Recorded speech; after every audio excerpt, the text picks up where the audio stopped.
আসসালামু আলাইকুম। আশা করি আপনারা সবাই ভালো আছেন, সুস্থ আছেন। আজকে আমি আপনাদেরকে দেখাবো গ্রাম বাংলার ঐতিহ্যবাহী শিল পাটা কুটে ধারে কিভাবে ধার করা হয়। তো এখানে আপনারা কিন্তু দেখছেন এটা হচ্ছে শিল। তো এই শিলের মধ্যে কিন্তু মূলত মশলা পিষা হয়। তো মশলা পিষার কাজে এই শিলটি ব্যবহার করা হয়। তো আপনারা এখানে যে শিলটি দেখছেন এটা কিন্তু একদম অরিজিনাল শিলে পাথরের তৈরি শিল।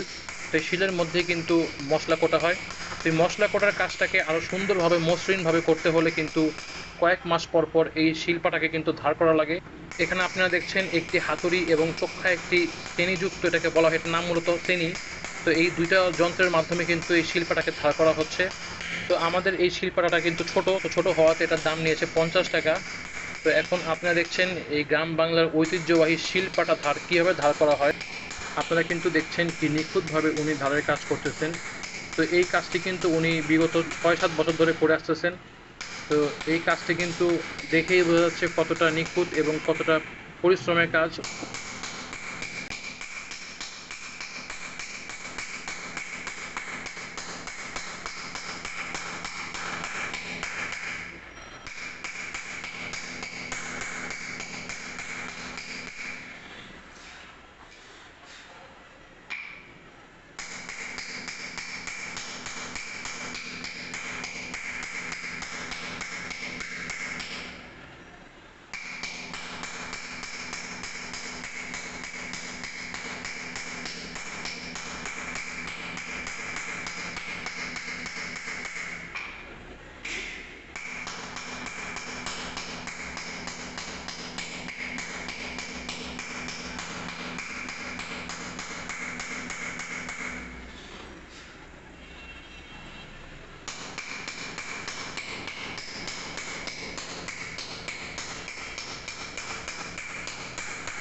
শিলপাটা কুটলে কি হয়?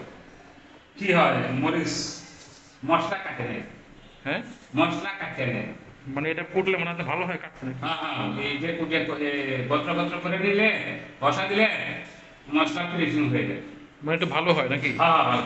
আর আপনি কত নেন, মানে এগুলো মজুরি কত নেন, ছোট বড় মানে ছোট বিভিন্ন বড়, সাথে? বড়টা 150, 180। মানে বিভিন্ন দাম, মানে মানে পাটা ভিত্তিক নাকি? হ্যাঁ, পাটা ভিত্তিক। আর আপনার ছুরি ধার করতে কত নেন, ছুরি বটি? ছুরির বটি 50, 60, 70।